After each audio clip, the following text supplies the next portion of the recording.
Hey, this is Chuck, and you are listening to Fans with Bands, the podcast where we talk to the fans and the bands they dig about life, music, and whatever the hell else we want to talk about. Today on Fans with Bands, we're talking to Moonwreckers. Check it out. Hey, this is Chuck with Fans with Bands, and I'm talking to Paul, James, Matt, and Matt from Moonwreckers. How you guys doing? Great. Good. How are you? Awesome, man. Awesome. How are you, Chuck? I'm doing really good. I'm really good. I'm happy to talk with you guys, and I can't wait to talk about your album. But we also have a couple of fans. We got Jillian and Ashley. How are you guys? Oh, they're muted. They're We're waiting. good. All I'm right. doing well. Doing All well. Happy to be here. Awesome. So I think it was Paul. I'm pretty sure, Paul, you were on. The reason I became that I knew about your band is you were a fan on when I was talking to Cosmic Sands. Yeah, for sure. Yeah, Yep. and it was that was really fun. I loved I met Jeremy from Distilled Tongues, and then found out Okay. about the other band, and I'm like, holy shit, this is awesome. But anyway, that's how I met you, and you were kind enough to send me your guys' new album, which is Why Look Here, which I believe is coming out the 23rd of June. Is that correct? Yeah, full in all its glory. On the Awesome. 23rd of June. Yep. Awesome. So you Absolutely. sent me the music on SoundCloud ahead of time, so I feel privileged. I got to listen to it, and I think I replied and I said, holy shit! I mean, literally the hairs on my arms are standing up because it was so cool. I love the lush textures of the music, these really kind of dreamy harmonies in there, and just the emotional quality of that. The writing in your album, it's really good. So you guys, Oh man, thank you so much. Yeah, I really fantastic job. appreciate that. Yeah, fantastic. That's really cool. I was thinking of when I was listening to it, a couple things came to mind, like bands that I could think, like if someone was trying to relate it to, like the Pixies. Oh man. I thought of like little bits of some of the vocals and maybe some of the like guitars reminding me of like really early Radiohead. And I also Nice. thought of the Doves. Cool. I don't know if you guys know the Doves. Yeah, But definitely. Yeah. some of those kind of those dreamy qualities where you're kind of like in and out. I definitely thought of that. So I was like, all right, this is fantastic. Because I'll tell you, typically I'm like a huge metalhead and Yeah. I just love metal. But there's certain bands like the style of music that you guys are playing, like the Doves, like the Pixies, that are just great. You can just put them on anytime, and you're like, oh fuck, this is great. So Yeah. again, Awesome.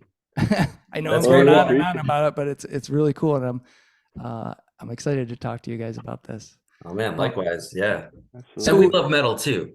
all We just right. Yeah, absolutely. Well, I know there's some heavier elements in there, mixed in, which is again what I like about that style of music that you guys are making. So, is this the first album you guys have done, or is there another one out there? Yeah, this is the first. No EPs or anything. We're just coming strong with the whole self-titled. I think it's over 50 minutes, 12 songs, I think. Yeah, Yeah, like 54, 55 minutes total. Yeah. That's the way to do it, man. Why screw around? Just Yeah, go that's for it. right. Yeah. That's awesome.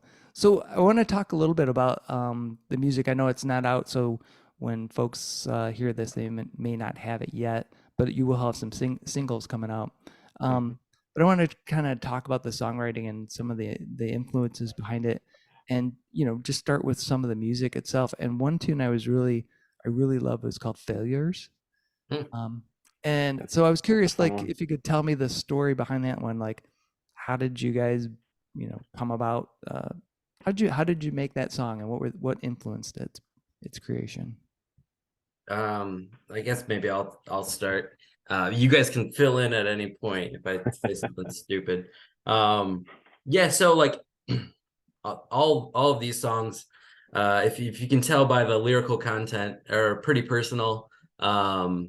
There's they were written kind of over the span of a few years, and during COVID actually started sharing them with these guys. We were in a band previously.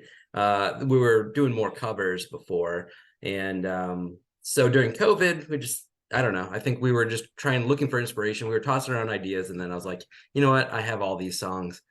Let's send them to the boys, see what they think. It was pretty terrifying for me to do, just because I had kept them kind of so close to myself. And yeah, so that's kind of where all of them started from. But yeah, they were failures specifically. Let's see. Which song is that one about? Yeah, okay. So I mean, like the most of the content of the record, not all, but most of the content of the record is regarding myself and my ex-wife and sort of the end of our relationship. That we had been together for a very long time, since we were 18 years old, 37 now. So we had been together for a very long time, and we hit a fairly rough patch there. And I mean, I did say she's my former wife, so we didn't end up sticking together, but that one's certainly about the situation at the time. Yeah. They're all kind of like, well, not all of them, but any of them that have to do with that situation. The writing was more therapy for me than anything. I never really intended on releasing the music to anyone until these guys got their hands on them, and then I was like, damn, okay, these are actually pretty awesome. And so it just kind of spiraled. That's cool. So when you came with the song, did you stick with the overall like song structure? I know lyrically you had where you were going with it, but did the song itself remain intact throughout, or did everybody get in there and say, I'd like to change this part, I'd like to do this to these, this chord sequence, blah blah blah? I don't know. What do you guys think? So when you first sent them over, they were just because you recorded them at the apartment in Lansing, right? That's right. Yeah. So it was a mic and a guitar. So they were pretty raw tracks. I mean, it was just the vocals and the general structure of the song. So we started in an apartment too. Yeah, you said, like, would you remember how quiet he was on those? Yeah. Well, so I had neighbors. and if you remember, I don't remember which song it is off the top of my head, but in one of the songs at the end of it, you can actually hear one of his cats meowing as the song is going out, And we were joking around for the longest time about ways to inject that back into the final product, and we're like, it's gonna be too hard to like make that magic happen again. But yeah, so what ended up happening is you sent these demo tracks, and we started kind of recording at home because no one was really seeing each other in person at that point. Okay. And then so we kind of got into it and started saying, okay, well, let's take this a little more seriously. So we started working and actually sending, stem tracks back and forth, mixing a demo together. Yeah. And so everyone really kind of had the opportunity, at least I think, had the opportunity to kind of write their own parts around the core structure. So there'd be things we'd bounce around and, yeah, we like this. No, we don't like this. But a lot of it was the creative process kind of in our own space. Nice. And I think what was kind of cool about it is by the time we first got back together, I remember that first practice, and I think it was at Matt's house, and your parents were like, you guys all got masks, you guys all vaccinated, and but by the time we got together to play half of these songs, we had already heard them and played them 100+ times in our own homes. So it was wild to hear something so familiar, but yet it'd be the first time you play it in the same space. Wow. Which I also remember too, it felt like everything got a little more, and I think some of it was just a product of, like Jamin said, they were Matt's tracks recorded in an apartment building.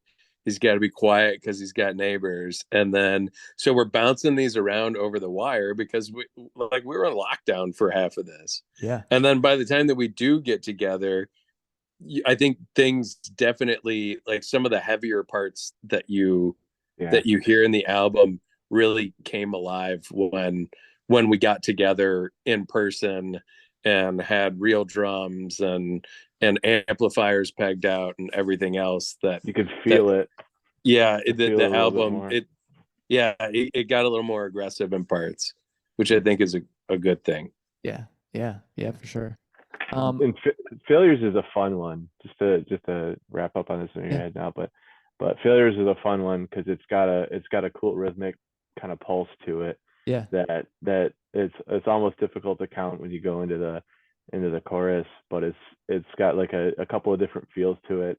And then when Matt and Jameis went into the harmonies on it, that's what I really love about the song. I'm lucky enough I get to sing the high part, but like that just put that song over the top for me. I loved hearing it and loved performing it. Nice. The other tune I really enjoyed, and I believe it's the first single you guys are going to put out, and that's May Gray. Yep, May Gray. Yep. Yeah. Nice. Yeah. Yeah, Yes. that'll be out Friday, the 26th. Excellent. Excellent. So certainly by the time this gets posted, for sure. Yeah, for sure. Yeah, people have a chance to like kind of get ensconced with it and hopefully come to love it. So what's the story behind that tune? Yeah. So there was a point where that same relationship was not going well, and I was like, well, I need to. Can I swear? Yeah, for Well, sure. I swear, yeah. I was like, I need to get the fuck out of here. I need to get out of Michigan. We had a house in East Lansing at the time, and it just wasn't working, and I just needed to like reboot. And like, I gave her the open invite, and I was like, hey, this is, like, we can try this again. Let's get a like fresh start or whatever. So went off to California, lived in Pasadena for like a year, and she did eventually come out for a short period of time, but it just ultimately didn't work. And so she left, and so like I was pretty down in the dumps about it and pretty lost just because we had been together so long. Yeah.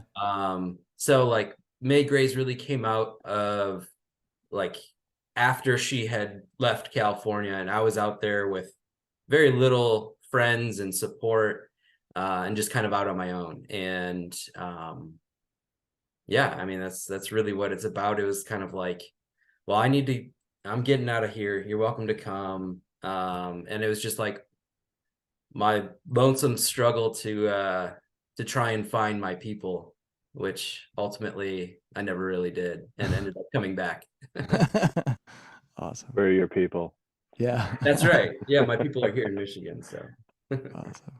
So I'm curious, like when Paul, Jameis, and Matt, other Matt, heard that raw track, what were your impressions when you first heard it? Oh, go ahead.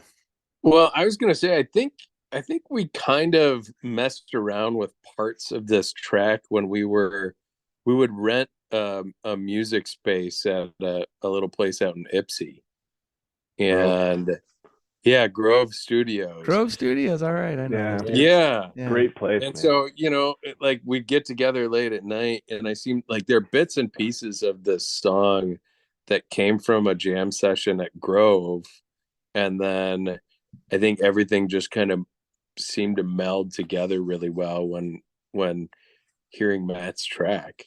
At least that's some of what, at least I can speak for myself on some of that. At least some of my parts, I definitely remember playing at a late night at Grove. Yeah, I want to say this was like really the first one, like where like we played it together as a band, and like it was like, holy shit, like this is pretty cool. Like this is right. It just like everyone's parts melded, and like I mean there was like a learning curve involved, like where like you're feeling the parts out, and you're like, I don't know if that's the right whatever drum part or that's the right guitar part, but then Matt or Paul or Jameis would do something, and it clicked, and like that was the first like exciting thing, I think, that was like, oh shit, this is pretty cool. This is becoming something so much cooler than just some sad asshole alone. Yeah. I even remember there was like some dude in the parking lot drinking beer, and he was like, you guys sounded pretty good. And we were like, all right. We made it, guys. Man, where is he? Yeah, I think that one pretty unanimously. I think we all jumped on that one, and I think we all found our place in that relatively quickly too. But I do remember that first night at Grove. The one guy came in looking for cables too, and he's like, "How long you guys been playing?" And we're like, "Oh, we're just starting." He goes, "You guys sound great." That's awesome. And I don't know if it was just the humble nature of like, guy needs cable, guy's got Right. to interrupt, you know. But, Yeah. You guys but are I great. know Really we good have a cable. couple of the early recordings from those. And my daughter recorded some stuff when we were there too the one night. She was a trooper, just hanging out on the couch. That's right. You know, does it sound good, Gray? Yep. Headphones back on, and she's in her own world. So Excellent. yeah. What I thought was fun with that one was that one we had the Scooby-Doo mystery towards the end of it. If you guys remember, we were trying to figure out what was going on with that last part going into the final chorus, and then the ending.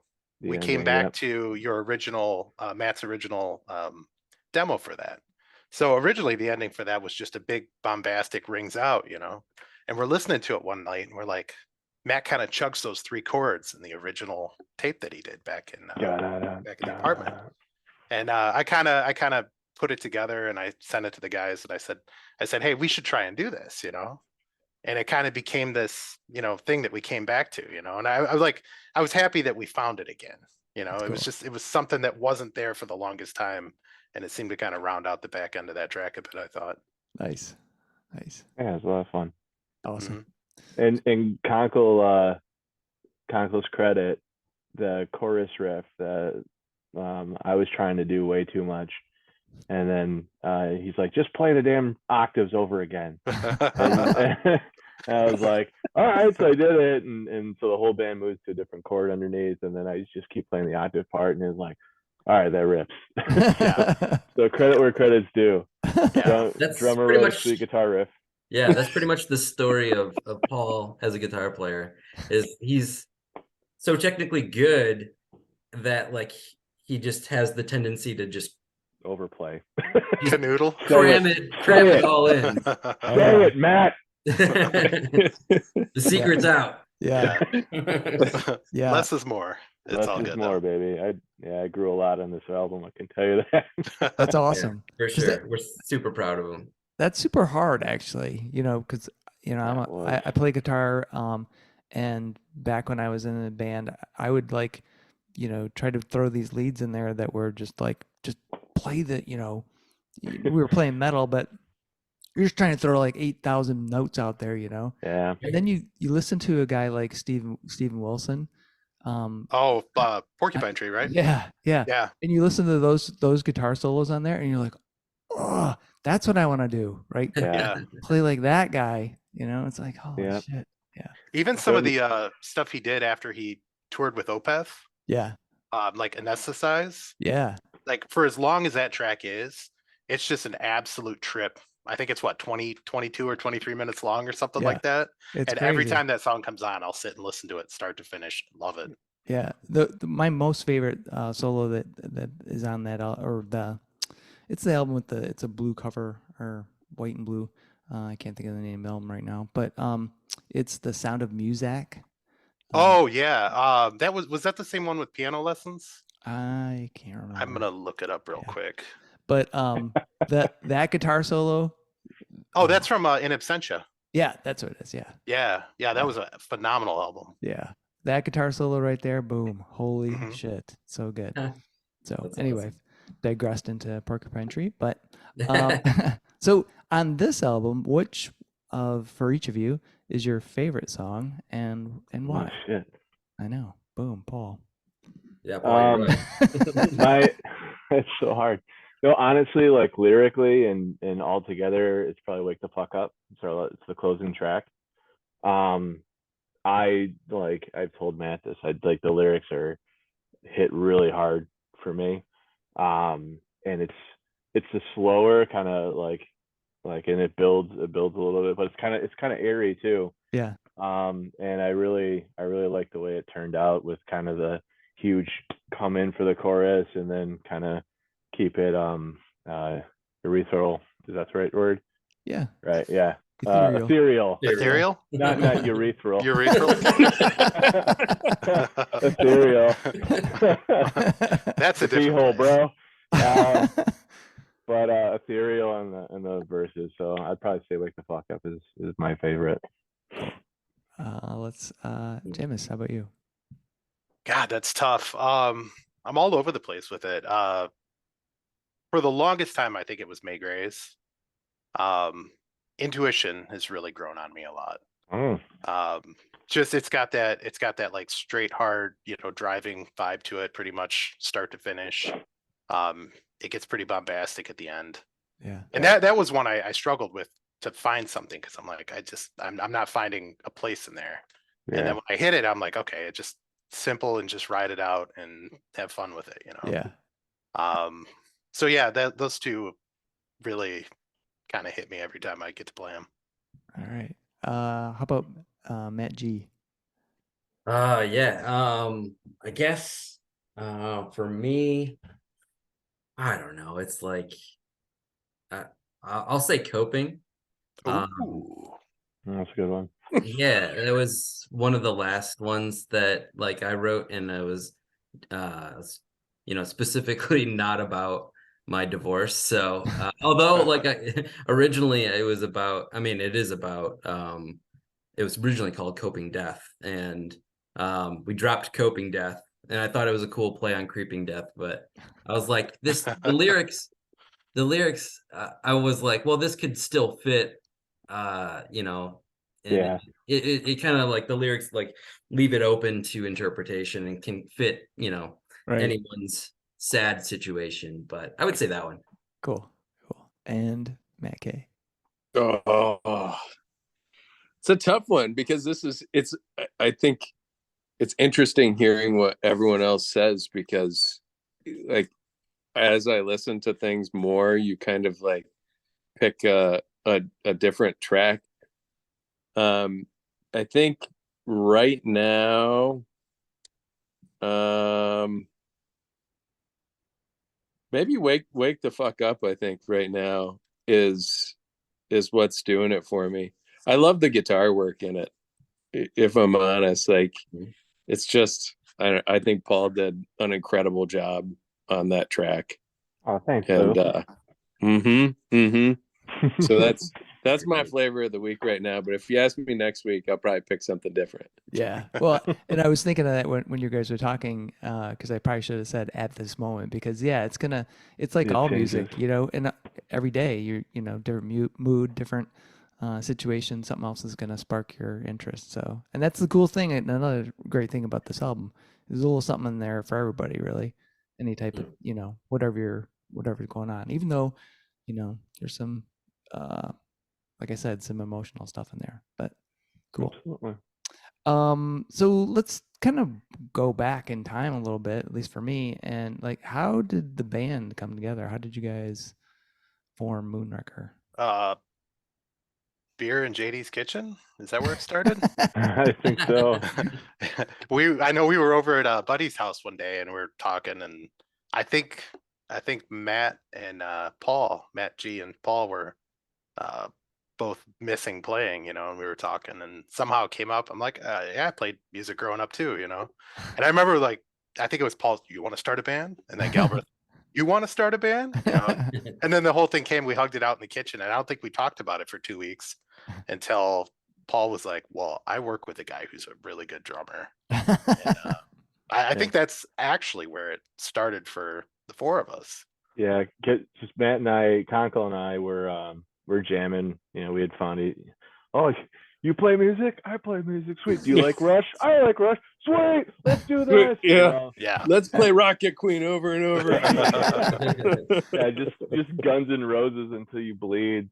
And then and so we had messed around. And yeah, we had the kind of the moment, the serendipity at the in the kitchen of just hey, let's do this. And we started the cover train thing, and we had a couple of singers and really talented people. And then, played a couple of shows, had some fun, then world shut down. And then we decided to do our own thing. Here we are, Chuck. Awesome. That's fantastic. So cool. Awesome.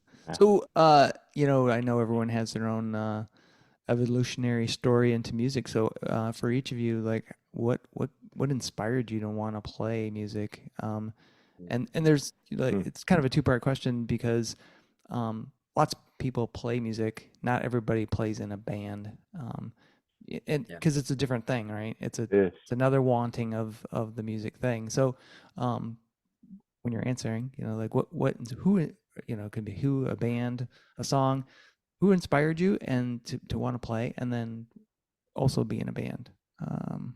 Yeah. Let's start. I'll start. All right, go. 'Cause I know immediately my response. My dad, for sure. My dad played guitar. He was in bands growing up. I had an uncle that also was in bands. I was just surrounded by music all the time. And like they would practice in the basement at my house, and Awesome. I'd be, you know, it'd be like 10 o'clock at night, and I'm in elementary school, and I'm like banging on the ground, like, I have to go to bed. Like, and then he would yell back up with his buddies, like, one more. And they'd play like 5 more, of course. So it was just like, yeah, I mean, my environment in that growing up, it's always sort of been a part of my DNA. And then, yeah, I mean, like, I guess my story is because of that. You know, they put me in like piano lessons when I was a kid or whatever, and I played cornet for a minute, and then I played the upright bass in middle school. But ultimately, I just wanted to play like rock and roll bands. So Yeah. actually, Paul and I, my first band, I think it's Paul's first band too. It was Originally called stole my answer. PMT. PMT. PMT, which stood for Paul, Matt, Tank, and Tank was our original drummer.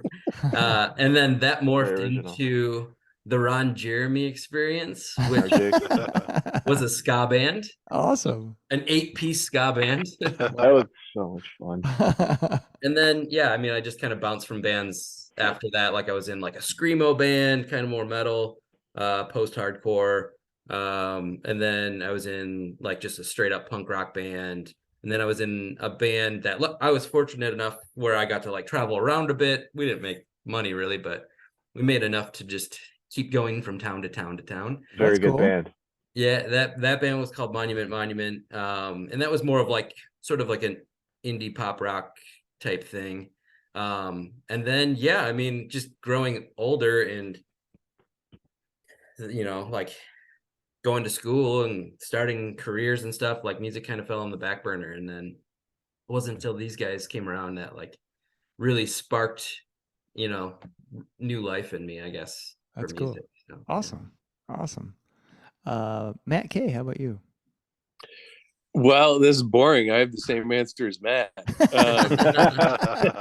My dad, he's My dad. a lot of our dads. Yeah. Really. Well, he was. So my dad played the drums, and so there was always a drum set around the house, and he played in bands when I was younger. So I remember like walking downstairs and like just listening to loud covers of Ted Nugent and Kiss and all sorts of other like 70s hard rock and so that was like, for me, drums were just always around. And then when you're younger, you know, it was like whoever lived in my neighborhood that played an instrument, you know, I would just like seek them out because there would be like one kid who was whatever, had a guitar and an amp that was loud enough to get over a drum set, right? Because everyone would bring over like a tiny little bass amp and you'd be like, that's not gonna do it. Not quite. But you know, and just a lot of that was also like the exposure to the bands that I guess, you know, shaped some of my drum. I'm like, of course, it's like pretty cliche for a drummer to like Rush, but you know, I love Rush and Van Halen and all of like those kind of old hard rock bands and you know, like Pat Travers and just a lot of Robin Trower, prog, or you know, just like old prog rock, that sort of stuff was always playing in the house. And so those were like a lot of the bands that shaped me and then inspired me through the years. And then it's a story just like anyone else who starts playing an instrument early, right? I never had lessons, but I started early enough to where the frustration was never there with learning. Yeah. And then once you play live with someone and it's just like a feeling for me it's like nothing else, you know. It's the best high that you can get in life. Nice. Awesome. Paul, how about you? So I'd say my first music started with my grandma. She taught me how to play piano, and then Matt's dad. like semi serious. Like when I learned how to play GCD in a church camp when I was in high school, and then came back and learned electric guitar and an amp, and then hooked up with Galbraith there. And it's like his dad, and I was looking at his what year is that Les Paul, Matt? It's a 1980 Les Paul Custom Silverburst. Oh, yeah. he actually let me use it for my senior pictures of high school. So I got awesome. but I was just like enamored by this guitar, and just the life, just being able to express yourself with music, and Guns N' Roses was my thing. Like Slash was, I wanted a top hat. I don't have the hair for it, but just he kept me wanting to play, and then playing with these guys. Like Matt, like Conkle said, once you play live, it's just game over. It's such a great feeling, and when you hit it and everyone's locked in, oh man, there's not much like it. Excellent. And Davis, how are you? So before we jump to me, I've never seen this senior photo. Oh, I gotta find him, man. Is it like the laser background? No, I don't think it's laser back, but I'm definitely doing like this weird G chord because I thought, everyone's gonna know what he's playing. Yeah, like, that makes sense. All right. So for me, we had a lot of music in the family, but none of my immediate family played. Oh. My dad was a big rock and roll guy.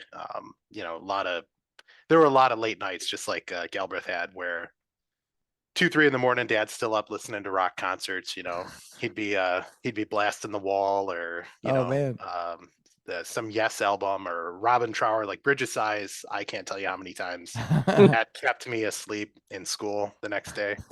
But my twin sister and I, we were both real big into music, and she got an acoustic guitar, and I got like a Roland digital drum set when we were, I don't know, 14, 15 years old. So I started off actually playing drums, then got into guitar, played that for a little bit. And then as I got a little older, I played in a couple bands. I played in like an acoustic folk group. We had a drummer that was real big. He's actually Conkle's nemesis. He exclusively does like weird hand percussion, which is like no good for Matt. But then I got into a rock band, and you play the local, the Token Lounge or Pharaohs before they closed that down. Yeah. And then I got into a 3-piece progressive rock fusion group, all instrumental stuff. Wild, learned a ton. These guys were absolute theory nuts. And then kind of life got crazy, had a kid, didn't have time for playing anymore. And I think by the time we all got back together, I don't think I'd taken my bass out of its case in probably 10 years. Oh, wow. And I still messed around with the guitars and all that from time to time. But like he says, I mean, getting together and playing with real people, it hits different. Yeah. Or going out and like meeting new people, it always hits a little different. So, but yeah, in our family, it was not, none of my parents, my sister played, in band, but clarinet, but like the rock and roll stuff, that just, I don't know if that started kind of with us. So awesome. Excellent. So, question I'd like to ask folks, just to still kind of drilling into like your origin, is what was the first album you bought? It could be album, cassette, CD, whatever. Oh, I got a twofer for you. All right, so go for it, Matt. My first 2 albums that I bought with my own money were George Michael's Faith and Fine Young Cannibals. Oh wow, the Fine Young Cannibals! Holy crap! No, my goodness. Yeah. So what inspired that? I mean, I think, because I remember seeing the videos for Fine Young Cannibals on MTV. I mean, that had to have been part of it, but thinking back on it, like I don't know what year those came out, but I was I was like really young, Yeah, I was gonna say you had to be because yeah. yeah, I think I was like 7 years old or something like that. I don't know. Um, and so I'm sure some of it was just the culture at the time, right? Like Yeah. we would get home from school. I had an older sister, so she was essentially my babysitter. We'd like plop down and watch MTV. And that was what was rocking MTV. And I think Yeah. every 7-year-old is probably very interested in the song "I Want Your Sex." Oh man, that's awesome. Awesome. Jameis, how about you? Mine was Porno for Pyro's Pets on cassette. Oh wow. I remember Awesome. I bought it at Meyer. It had that terrible plastic hard shell case that was impossible to remove. Oh yeah. Yeah, like Um, what the hell is the deal with well, I know it was a theft deterrent, but Jesus Christ, come on. yeah, yeah, and I think it was probably one of those things. I probably heard the song, Pets 100 times on MTV, and it was like I gotta have this. But I mean, it branched out so many different ways from there. Nice, nice. Matt G. Yeah, this is hard. It's really hard to remember, and I think specifically it's hard to remember because my parents were pretty cool and they listened to like pretty cool music. So like I kind of stole a lot of their stuff, Yeah, yeah. like whether it be earlier on and being more like Tom Petty, Bruce Springsteen, or maybe a little after that being more REM and into the grunge scene with Pearl Jam, Yeah. Nirvana, Soundgarden. Truthfully, I think it was probably MC Hammer. It was probably That's so great. pretty sure. I think my brother had Too Legit to Quit, and they were singles. I think he had Too Legit to Quit, and I had the Addams Family song that he made for the movie Addams Family. It's like Addams Family Groove or something like that. Nice. But yeah, I pretty much just played my parents' records mostly, and they actually, when growing up, they had a turntable too. So I would play the Beach Boys collection, Endless Summer, just all the time. I was obsessed with it. Nice, nice, very nice. Paul. Yeah, so I was like in a panic because I didn't know if you were gonna like cross check what I said at Cosmic Sans. That hasn't been like, no, you said it was this. No, I think for real it was Damn It by excuse me, Dude Ranch? Blink-182, Dude Ranch. Thank you. Yeah. Thank you. Dude Ranch. But I would say my first kind of exposure into records and stuff was, and Matt, you made me think about it. My parents had old Monkees records. Oh wow. And I had this all-in-one plastic turntable that had like 4 decibels of volume, and I would jam out to Monkees records. But the first one I bought was Dude Ranch by Blink-182. Excellent. And Jillian, how about you? What was your first album? I hear scurrying. Oh. Wow, I was not expected to be put on the spot. Oh dang. Shoot. I'm kind of in the same boat as Galbraith. My parents listened to a lot of really cool stuff, so I didn't have to really get much on my own until junior high, and I became a total asshole and needed my own stuff. But Jagged Little Pill. That was probably Oh, nice. I mean, that's every proper junior high girl had to have in the 90s. Jagged Little Pill on. Yeah. That was it. Hell But yeah, we always had classic rock. Motown was huge in my house. So nice. yeah, that was.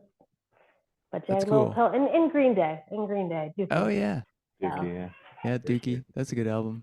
Child of the 90s. My parents were not, we had some Motown in there.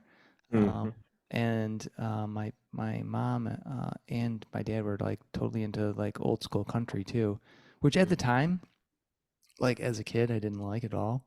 I was like, I didn't want to listen to it at all. And then like the tunes I did like was Stevie Wonder. But my mom really got into this obsession with Fleetwood Mac when Rumors came out. Oh yeah, classic. I heard Yeah, that it's a great. so fucking many times. I'm like, oh my Yeah. God, why? Why, God, why? But now, you know, I listen to it now. I'm like, oh, this is so good, right? Yeah. Like sometimes I think you don't appreciate that shit when you're a little kid. You know, you're just hearing it and like, oh, whatever. You know, and then you go back and like, fuck yeah, I love Johnny Cash now. You know, but Oh, yeah. So Absolutely. yeah. So kind of moving up into more modern times, what's an album you've been listening to right now that you really love? And it could I know that again, uh, ask you today, it could be something else. And it doesn't have to be an album that's been released recently. It can, you know, it doesn't have to be a new release. It could be just something that you've been listening to a lot in the last few weeks. I know that this is for the boys, but you just made me think of it. In our house, Paul's house, that is, we listen to a lot of Rumors. Oh, really? All right. Yeah. Awesome. It's been on the turntable quite a bit. Excellent. Go ahead. I'll James. jump in. Yeah. For me, I've been listening to the new Lucero album a lot. Oh, cool. Should have learned by now. And I think probably off that, the song that I've been liking the most is called "Buy a Little Time," Cool. which is that's probably gotten more playtime than any other album in the last couple months. Excellent. Yeah, that one's up there for me too. But I've been pretty obsessed with Hermanos Gutierrez, which is just like I don't know, they have a weird story. I'm not sure where they're from. I want to say like they were born in like Argentina or South America somewhere, and then grew up in like Sweden or something weird. But they are like a two-piece. They're brothers. They play guitar. It's super chill music.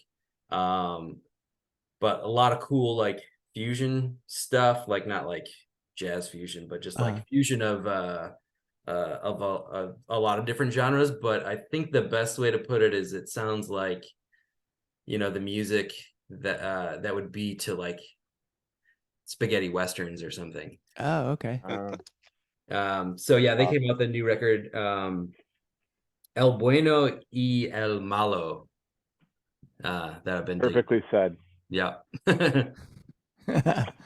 Awesome. Matt K, how about you? Well, so recently we've been moving, and so my music, it like always kind of reflects your mood, you know. And so for me, for the past 2 weeks, I've been digging back into Victory Records. Ooh, so like, rad. Yeah. So it's been a lot of Snapcase for me, and like Earth Crisis, and like some of these other bands that I just like. I haven't listened to them in years and years. Like work in kitchens, and they would like frequent in kitchens.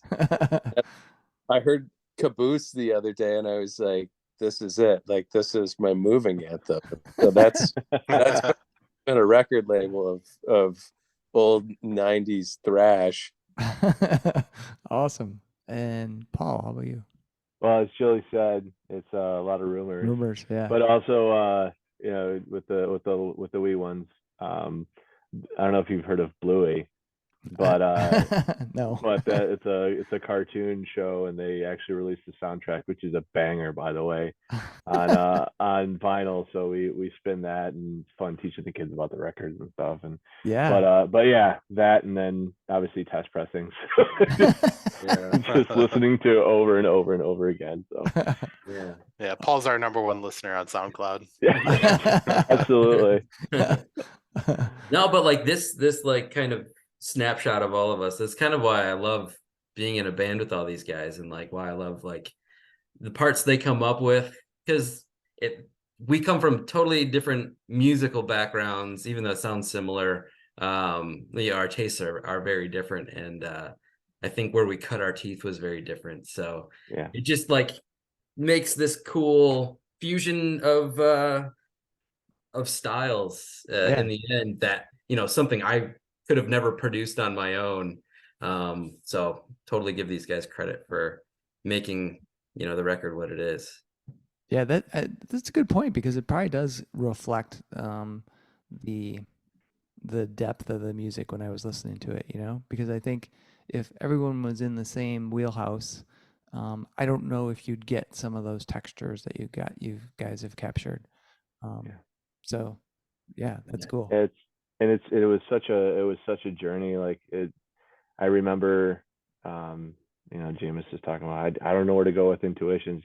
Mine was like Yikes Spikes. It was the song, and we had practice the next day, and I had nothing, and I was like, I can't go with nothing, and I was out, had a couple of beers and all pissed off, and I literally hit every single pedal on my board, and then just played harmonics.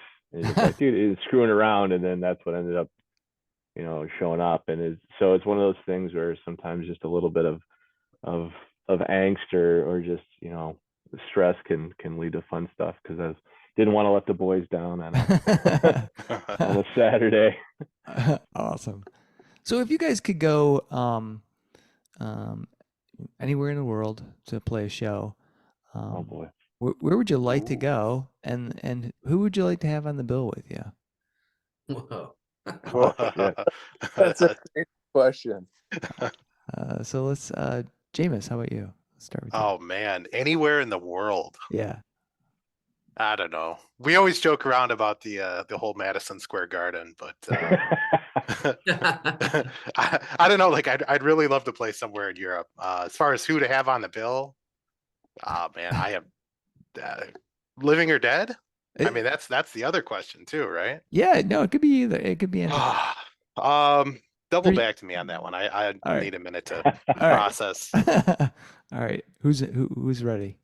Oh man. I was just gonna say I would like to play Pompeii with Pink Floyd, Oh, and screw these guys. I want to play with Pink Floyd. Like I want to be like David Gilmour. Oh man. Yeah. It was the other people on the bill, Matt. Oh well. Get rid of us. Yeah, that's an awesome question though. It's very difficult to answer. I don't know. Let's see, Matt K. How about you? So I gotta go. It's gonna be South America, and I'm going. I think I'm going with maybe either Argentina or Brazil. Right? Nice. Maybe let's just say Sao Paulo or Rio. Okay. I feel like the fans down there just have a passion that's above and beyond like what we're like normally exposed to, and we're gonna need to fill a big stadium, so I'm gonna need like U2 or like The Cure or someone like that. Like it might be a stretch, but we're gonna need to, like, we can fill a couple hundred seats, and we're gonna need them to fill the rest for Right. us. Exactly. A couple 100,000 extra seats. Yeah. And if you don't mind. Of doing so. Awesome. That's my answer too, actually. Playing with The Cure. All right. In Brazil, sure. All right. Paul. We get one more vote. We're going, guys. Yeah. All right, if that's it, then that's my vote. Yeah. I'll call up Robert. I was gonna say, Mr. Smith, we need you. Yeah. Now, how you feeling about somewhere in South America Thursday night? Let's go. Yeah, just corner him backstage. I don't think Cure's coming to Pine Knob, right? That's right. I'll be there. Yeah. So mine is mostly because I wanted to go to New Zealand somewhere over there, mostly so I can mountain bike after we get done playing. But I'd have like Guns N' Roses. Oh yeah, just because it's just in my blood. Who else on the bill? Guns N' Roses and like Green Day. There you go. Awesome. I'll tell you what, like you get diversity of bill. Yeah. I'll tell you what, Galbraith, you get Pink Floyd, and I'll get the Fearless Flying Frog Brigade. Oh right, yeah. And then they could do Animals cover to cover. There we go. Together with us. Are any of you guys going to that show? I don't have tickets to it, but yeah. I would love to. I will be there. So Oh, rad. Oh, Where's Yeah. that one at? awesome. yeah, it was supposed to be originally at Royal Oak, and it got moved to the Masonic. So Oh, cool. yeah, so The it's Masonic's actually pretty next fun. week, next Friday. Oh, rad. Yeah, the 2nd. Yeah, so That'll be a blast. yeah, and I ponied up. It's my buddy's 60th birthday, so I said, "Well, we're gonna do the meet and greet, so we get to meet." Oh, that's awesome. Oh, Yeah. that's great. Yeah, I did the meet and greet with him and Sean Lennon too. When No way. Wow. when the Lennon Claypool thing was here. Wow. Yeah. Yeah, and we did the meet and greet with Primus too, and it was windy Yes. as fuck. It was at the Michigan. What the fuck is that place? Michigan Lottery Amphitheater. Oh, or yeah. Sterling Heights thing. Yeah. Oh, the King of Kings tour, or the Farewell to Kings tour. Yeah. I had Great. tickets to that, and I couldn't make it. Yeah, because Last minute. it was raining and cold. Yeah. And yeah, it was so good though. Holy crap. Oh yeah. Yeah. So I'm kind of obsessed with Les Claypool. I don't know why. Well, Me no, too. That makes yeah. perfect sense, Chuck. You're in good company. Then. yeah, that's okay. Yeah. Hey, Jameis, no Necro Goblin for you? Oh, Necrogoblicon? Well, Well, yeah, Necrogoblicon. yeah. coming to I will town, say dude. they probably make the best music videos Oh my out of goodness. anybody out there. No one gets out alive. Probably Oh. top 10 videos of all time. Awesome. So what's up next for you guys? The album's coming out on the 23rd, right? You've got some singles coming out in advance. I think we said next Friday, right? Or this Friday. This Friday. Yep. This 2 Friday. days from now. Yep. So And then the everybody 3rd. listening in the future, you'll have listened to it for a few weeks, and then you got another one I think coming out in June June 3rd. 3rd. It'll be, Okay, yep. cool, I need to hear it's going to drop. nice. Is So that what it's gonna be? Well, yes, as of right now. you gotta kind of speak and forever hold your peace. Distribution says so. yeah, Yeah. Could- I mean, I could go into Photoshop and change that up that's right. real quick. Yep. Chuck, what do you think our second single should be? I think it should be Failures. Failures. Yeah, Ooh. I think that tune is super cool. I mean, Yeah. Awesome. That makes How do me you guys happy. feel about that? You guys want to Hey, call I'm- an audible right here, right now? Let's do it. Let's do All it. right. Let's Chuck make said Chuck part failures. of the creative. Oh All my right. god! All right. Chuck, welcome here to we the go. team. All right. Yeah. Welcome to the team. Yeah. Oh, You jeez. said you We'll weren't send playing our that gold rider over, talk very Chuck. much, though. Borrow it, or whatever. Yeah. Oh, crazy. So beyond the What is album, next, huh? yeah. What is any shows lined up? Planning to do any? So yeah, we are playing. We're supporting Hodera, which is a really good band out of New Jersey at the Lager House, Nice. and on it is July 6th. July Yeah. 6th. Yep. Nailed it. Nice. And then Thursday. that's a Thursday. Thirsty Thursdays, guys. Thursday, yeah. The And pre-Friday. then that's right. And then what we're doing is we're celebrating the album release on August 18th, which is a Friday at the Lager House. Oh, cool. We're still working on the bill, but yeah, we're gonna be having a good time, and we're gonna have some have it more feel like a party. So that'll be fun. Awesome. We're really excited. Yeah, yeah. that sounds awesome. That'll be fantastic. Absolutely. I'm gonna have to Hoping look to at my have calendar after this. Vinyl records then. Yeah, I didn't want to like jinx it and say it, but since you said it, no. So we got a pressing going right now, and we're hoping to have the at least a couple of them over here by August 18th. Oh man, So that would be awesome. I'd love to buy one of those. Holy shit, that'd be fantastic. I'll come to the show, my man. All right. Yeah, more incentive. Fantastic. Yeah, absolutely. Cool. Well, guys, thank you so much for being on Bands with Bands. I really appreciate it. And I've just got one last question. Here it is. Paul already knows what it is, but pineapple or no pineapple on pizza? Matt, Pineapple, sure. I love pineapple on pizza. all right. Pineapple with ham.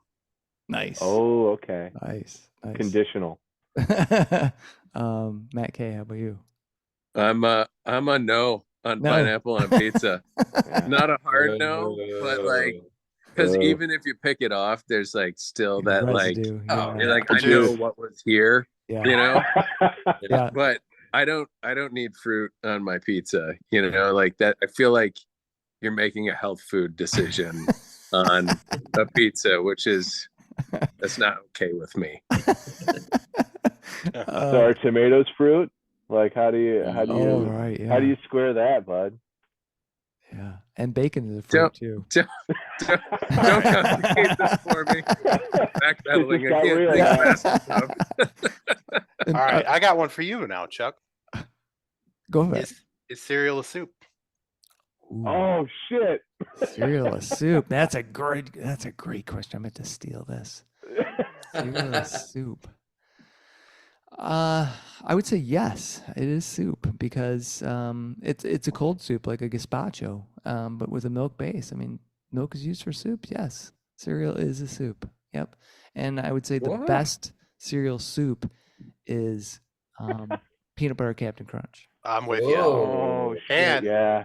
if you ever want breaded chicken, you can make peanut butter Captain Crunch breaded chicken. Oh, It might nice. just change your life. Yeah. Yeah. Oh I'm learning man. so much. And Learning Paul, so much. Paul, were you a pineapple person? Oh, absolutely. Oh, No, and my son's super into it, so you pretty much have to. Oh, Or man. face the wrath. Oh, crazy. Well, guys, thanks again for being on Fans of Bands. I really appreciate it. Thanks, Chuck. Thanks so much for having us. All right. Thanks, guys. Thanks. All right. Thanks, Bye-bye. Joey. Bye. See you guys. Bye-bye. Many thanks to Matt, Paul, Matt, Jameis, Jillian, and Ashley for joining me on this episode of Fans of Bands. I can't say enough good things about Moonwreckers and their new album, Why Look Here. I loved hearing the stories behind the music as well as getting to know the band.